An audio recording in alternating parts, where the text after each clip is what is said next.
Olivia Weiler, escorted by groomsman Christian Bushnell.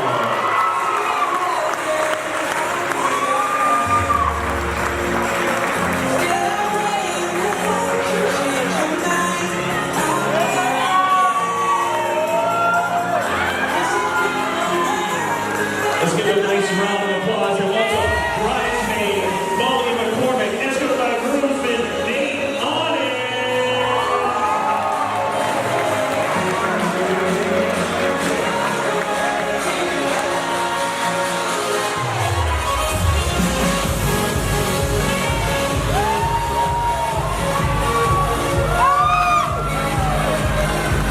Let's give a nice round of applause and welcome bridesmaid Allison Moore, escorted by groomsman Jay Bush.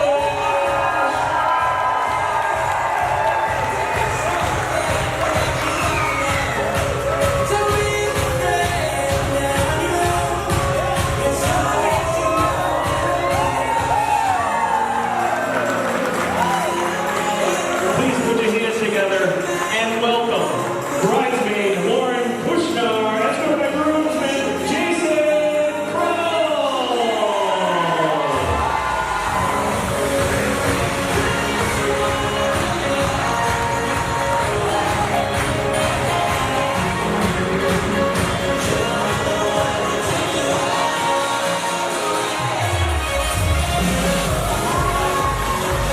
Let's give a nice round of applause and welcome the maid of honor, Hannah Bush, escorted by the best man, Ron Brad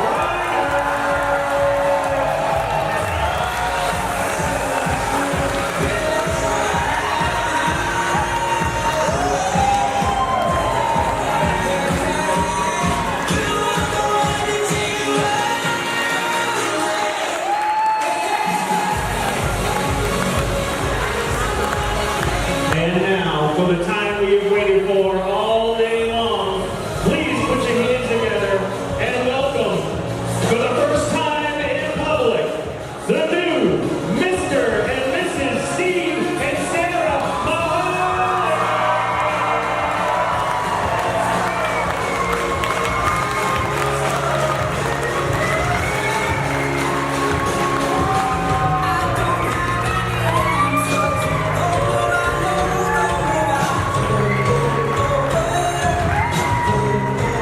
Let's give a nice round of applause one more time for your parents of the bride and groom, the wedding party, and your newlyweds, August 12th, 2017.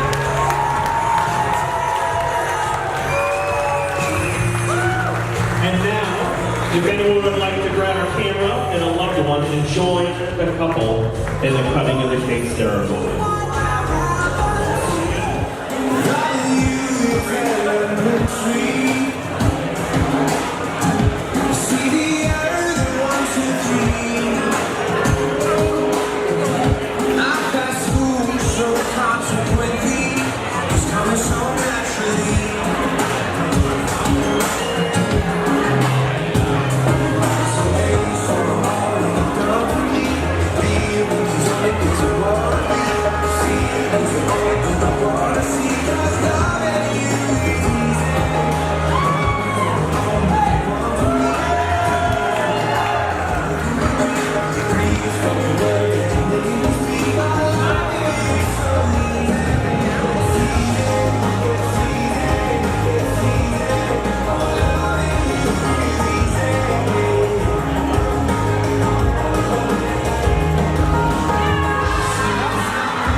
Let's give them a nice round of applause on a great exchange.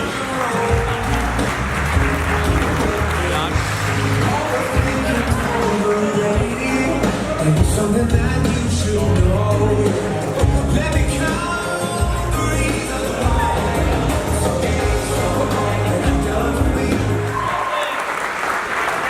Father, that's what needs to correct. Dear Lord, thank you for today. God, Jesus, I thank you for the life of Steve and Sarah. We know that you are a God who loves to create and fill and call things into existence. God, today we celebrate the life of Steve and Sarah, the fact that you have called them together, God.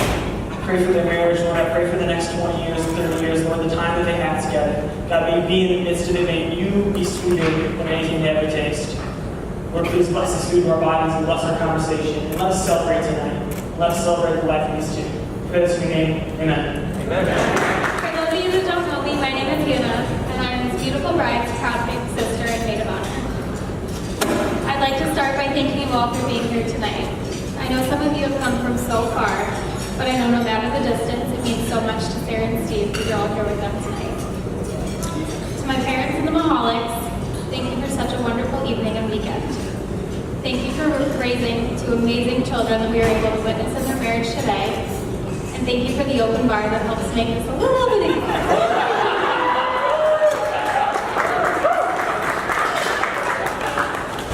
And finally, to Sarah and Steve, thank you both for letting me be such a significant part in your big day.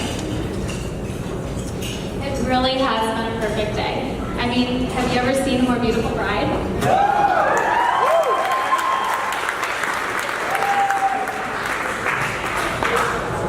And I don't just say that because they look like twins. To be honest, as most of you probably know, you probably confused the two of us at some point. But it's really alright. I mean when I say there isn't anyone else I'd rather be confused with. You see, Sarah may be a big sister at just 14 months old. While most oldest children will tell you about how they begged their parents for a younger sibling, I can say I honestly never had that chance.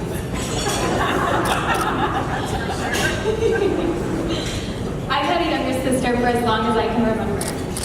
I've had someone to follow me around, someone to steal my clothes, someone to blame when I did something wrong, and someone to try, an emphasis on try, to do anything besides mediate the fights between my brother and I. All joking aside, words cannot express how great having a younger sister is. Sarah has been there for me time and time again. She's been there for me at my best, helped me through my worst, and is someone I know I can always rely on. Sarah is one of the most loving, caring, brave, loyal, hardworking, all around, most beautiful people I've ever met. Since Steve came into our lives during their freshman year at the University of Dayton, these traits have only become more true. Although it took a few years for their friendship to turn into romance. And you're a dumpster, might I add. I have witnessed my sister grow in her relationship with Steve. I can't speak on behalf of what Steve was like before Sarah,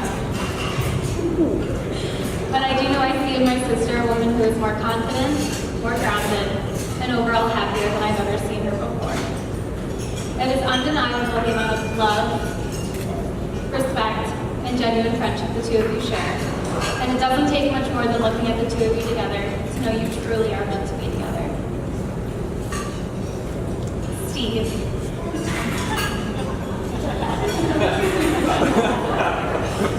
I want to thank you for loving my baby sister, my best friend, and for loving her so well.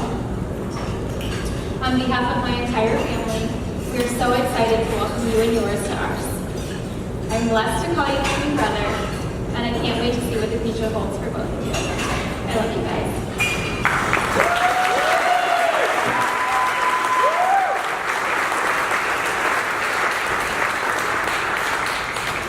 With that said, if everyone would raise a glass, I would like to make a toast to the new Mr. and Mrs. Mahalik.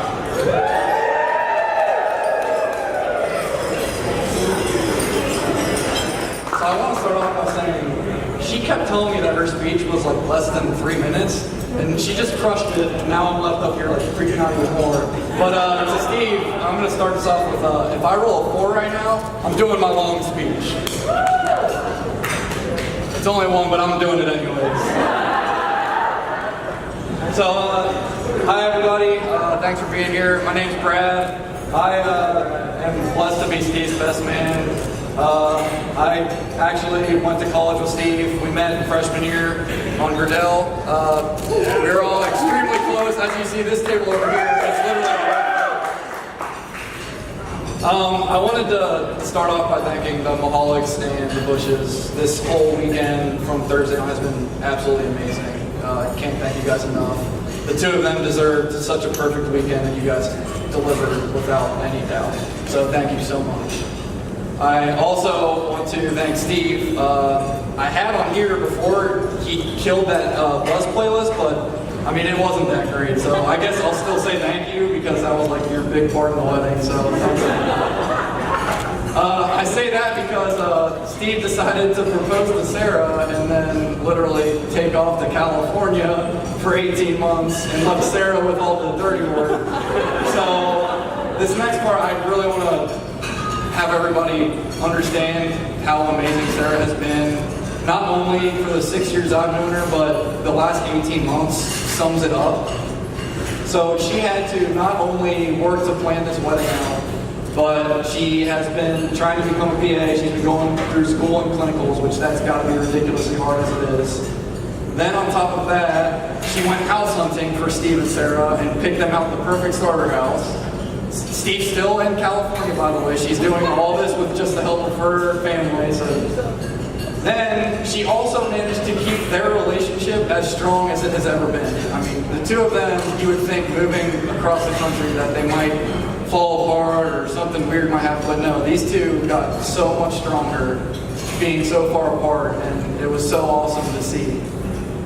So on to Steve.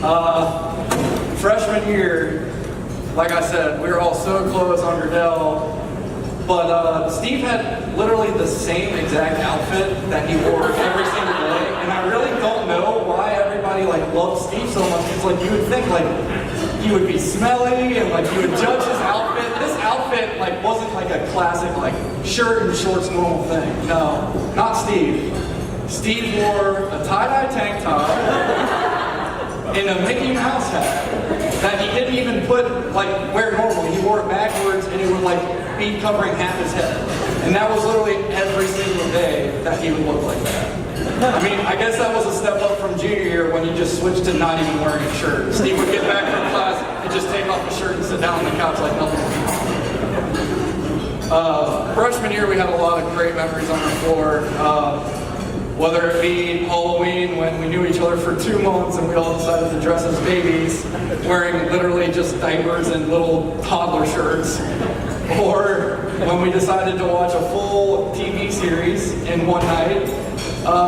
Steve actually, we finished it and Steve had to get his backpack as the credits were rolling and go to class. And we also learned that if you ever play the song Africa, to keep all Lysol bottles away from Matt's eyes, or else you will have broken windows. Sophomore year, me and Steve didn't really get along as great as I wish we would have sophomore year. Sarah definitely calmed him down thankfully junior year, but basically my best advice to you, Sarah, after being with Steve sophomore year is, if he goes to play basketball, wrap him in bubble wrap. Steve would come home with bruises, sprains, and better yet, a hole in his lip that he literally waited like 2 months to get any sort of surgery on. Steve was literally sucking out of a straw through his hole. Junior year, where do I begin? Killing bears, which I'm not even going to try and explain to you adults. I mean, just don't ask questions you don't know the answers to. And then from there, that was also the year that Steve had his crazy 21st birthday party. Judging from the crowd we have here today, I can honestly say that Sarah has been married to Steve for a couple hours and she's already making him better. Steve had about these 2 tables at his 21st birthday party, and that was about it.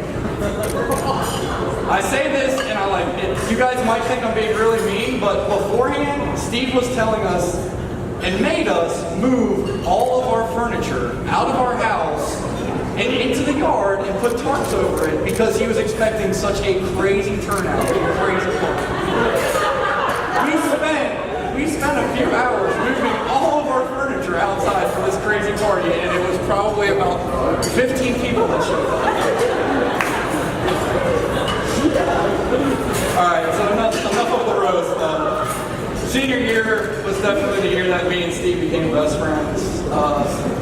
He always had my back, and he was always great for entertainment purposes. I mean, and on top of it, he didn't hate me when I woke him up every Saturday at 8 a.m. saying that my rent was going to be late about a week ago, so I got to thank you for that.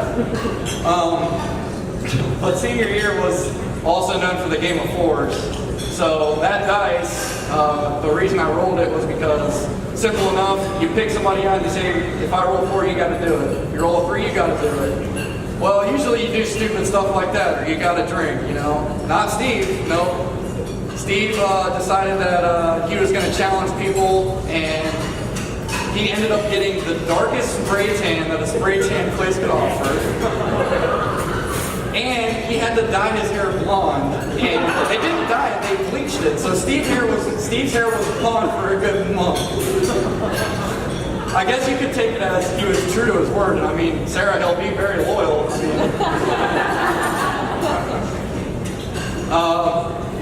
But now on to the part that people probably really care about, not Steve's shenanigans, but Steve and Sarah. Because Steve wouldn't be who he is today without Sarah.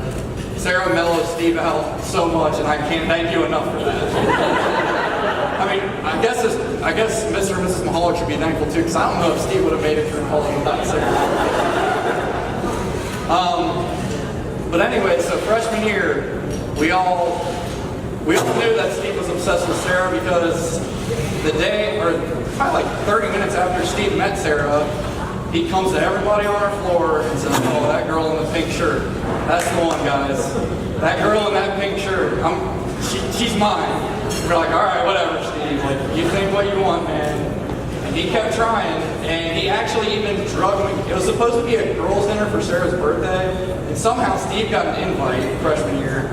Drugged me along to it. It shows even more that it was supposed to be a girl's birthday because they went out shopping for like 2 hours, and me and Steve were just left to hang out by ourselves. But Steve would do anything to just try and impress Sarah and just be with her as much as he could. So then Steve had to play the waiting game until junior year when Sarah finally came to me because she couldn't go to Steve with it and poured out all her feelings about Steve to me. It took me a good 20 minutes to believe you. I was like, there's no way. This isn't true. Steve is one of this from day one. You don't want this. No. I was like, you don't know what you're getting yourself into. But, so she was like, no, it's true. So you got to go talk to Steve. So they literally made this like a grade school moment. We're in college, juniors, and so she made me go run to Steve across the house at this party and tell him this. Steve says the same thing I do. No, stop messing with me. And so I have to go back to Sarah and say, you have to do it yourself. He's not listening to me. She says, no, I'm not doing myself. Go back and try again. I had to go back again and try again and tell Steve, just go talk to her. Nope, still didn't work. So eventually, I was just sitting out the window talking to Sarah because she didn't want anybody to hear. And Steve finally got the courage to come over and just talk to her. And the rest is history. I mean, these two, if you see them together, they're just perfect together. Steve makes Sarah so happy and energetic and crazy a little bit sometimes. Sarah makes Steve very calm, which I cannot thank you enough for. Again, I said earlier, but seriously, thank you. But to Steve, I want to say thank you. You've been my best friend. You've had my back through everything. Thank you for choosing me to be here tonight, to be giving this speech. Hopefully I didn't let you down with this long speech. To Sarah, thanks for giving Steve your whole heart. You've made him the happiest man in the world. I mean, from sophomore year when he was devastated that he thought he would never have you, all the way till junior year when he became literally the happiest guy I've ever met in my life. And that never changed. He has been the happiest guy with you around his arm. So thank you for giving him your heart. So I want to say thanks to everybody for letting me be a part of their happily ever after. And I wanted to finish it with a toast that Garrett Chance Wyatt would always make us drink to at Dayton. And there's good ships and wood ships and ships that sail the sea, but the best ships are friendships. May Steve and Sarah forever be.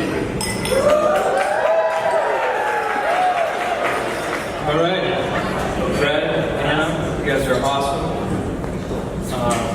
Incredible testimony to Steve and Sarah, and And first and foremost, I just, on behalf of Becky and I, want to welcome you here tonight. We're certainly glad that you are with us to celebrate this joyous occasion, and what a joy it's been. Before I start, maybe a little out of order, but I gotta say, first, thank you to my bride, Becky. 27 years of me, 28.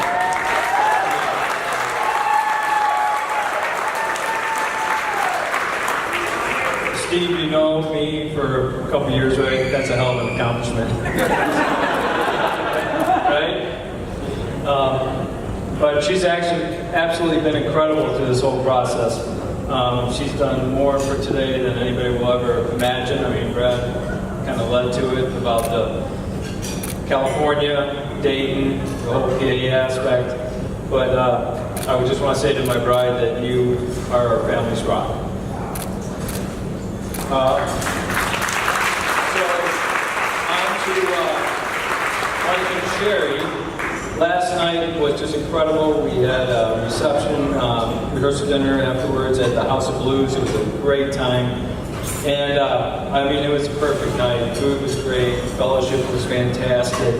And then there was a slideshow. And I wish I would have saw those pictures a little sooner, because I didn't know that Steve had a cross-dressing issue. I mean, they held out on me until last night. I mean, it's on the final hour and I find that out. But good friend Eric Peterson, first thing is Sarah and Steve got engaged, said, hey, FOB, father of the bride, mother of the bride, enjoy this journey. And so along the way, I'm sitting there thinking, as father of the bride, the stupid things that people say to you. Sorry about that. But there's two things that really stand out. The first thing is, Steve, they always said, is he a nice guy? And I'm like, would Sarah not date a nice guy? And then the next thing they always ask is, Jim, do you like him? And I'm like, well, my daughter said yes. It is my daughter. Of course I like him. But here's the kicker for us, is that we just don't like him. We love him.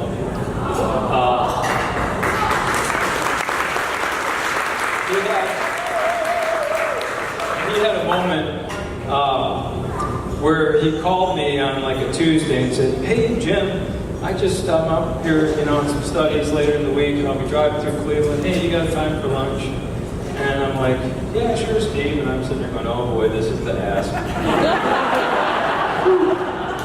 So he goes, hey, where can we meet? I said, where are you coming from? And he makes up some community on the east side. He probably doesn't know where it's at. And I'm like, okay, well, why don't we meet? I'm sitting there going, he's driving from Dayton in the morning on Saturday morning. He's going to be coming up. Let's make it convenient for him. So I say, hook and ladder. I'm, Bagley and Berea. And he goes, doing okay? I say, yeah, it'll be great, So planning the weekend and everything like that, I kind of tell Becky all of a sudden, I said, I'm meeting Steve for lunch. She goes, I knew it. This is it. And so here comes the ask. But as a father, this ask was the, stop those batteries. The ask was just incredible. I mean, from a father, you couldn't ask for anything more than this. So I, in perfect Jim fashion, wanted him to sweat a little bit. I showed up about 7 minutes late. Steve in his Kia's waiting out. And he's like, okay, Jim, hey, you made it, everything okay? And I'm like, yeah, I had to park down the street, I saw him out front walking, it was great. And, so I go in and he goes, I already have a table, and we walk in and we sit down, and if you ever see Steve sometimes, and Sarah too, they have like their legs go like, mom, and they're like tapping. So we have 2 waters in front of us, and he just looks at me and he goes, okay, I gotta complain. He goes, I'm not here to, I wasn't, coming through town or anything like that. He goes, I just gotta tell you, he goes, I love your daughter so much, I can't live without her. He went on for almost 5 minutes. I mean, literally 5 minutes. And it was incredible to hear somebody just pour their heart out, how much they love your daughter. And I was like, as a father, you couldn't ask for anything more. So I'm about 4 minutes in or whatever, and I got tears coming down my face. And Steve's looking at me, and he's just, I mean, it's about the snowboard's about ready to come off the table. The water glasses are vibrating. And I'm like, oh boy, you know. And he looks at me and goes, are you going to say anything? And I say, yeah, I am actually. I said, well, first of all, don't you ever lie to me. And the second thing was, I said, did you ever imagine that I would cry? And he just looked at me, and I just said, you know, this is what moms and dads dream about. It's somebody who unconditionally loves your daughter as much as anybody could ask or dare or imagine. And so it was really cool. And Brad, you kind of left out, you went on to this a little bit, but I'm going to take it one step further. When you kind of look up stressors in people's lives, right? Here's a couple of the top 10 or 15, right? Long distance romance, finances, job relocation, school, new home, and marriage, right? So here's a young couple doing 7 of them all at once. Sarah was supposed to come home like Thursday or Friday from her break. She's getting married on her 2-week break from school. They go on their honeymoon tomorrow morning bright and early. And the whole point of that is they just couldn't wait to be together at all costs, whatever it took to be together and start their life. And that's where I love, my daughter's middle name is Grace, and they have done it with incredible grace. And I just want to share with you, in case you wonder, on that whole list of stressors. Steve, you paying attention, got me here? Pregnancy is one of them.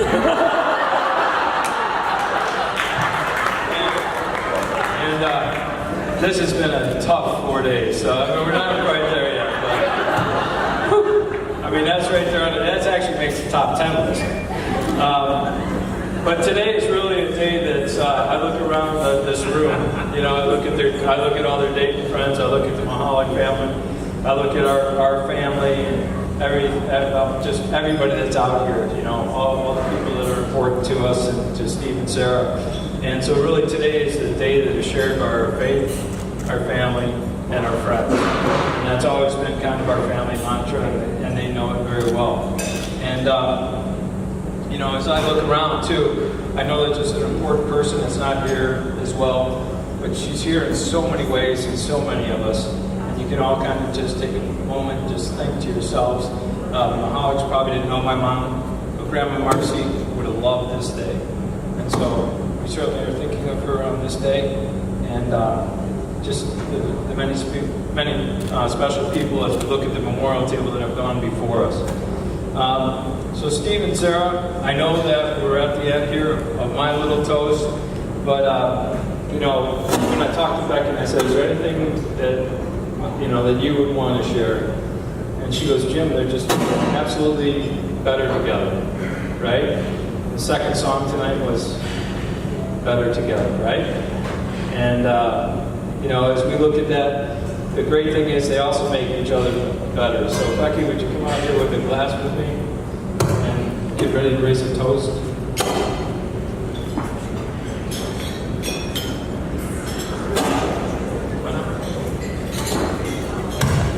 So I couldn't do this without Becky, for sure. But Sarah and Steve, God's richest blessings to you in many years to come. Love, Mom and Dad.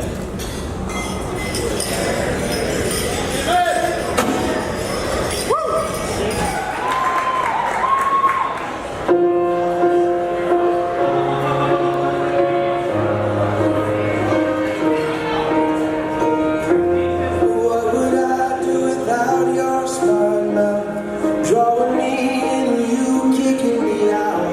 You got my head spinning, no kidding. I can't pin you down.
the new Mr. and Mrs. Mahal.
Let's hear it for your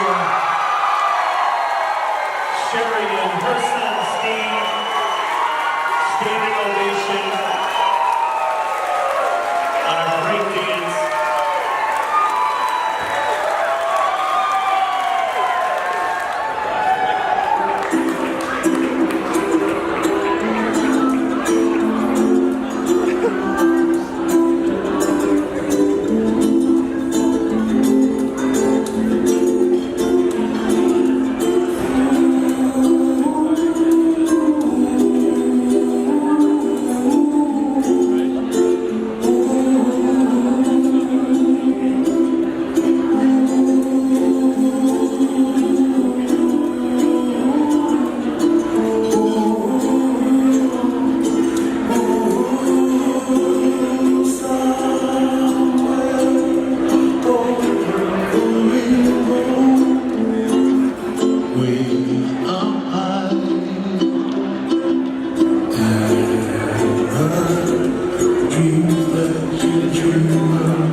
Let's give a nice round of applause for Jim and Becky and their daughter.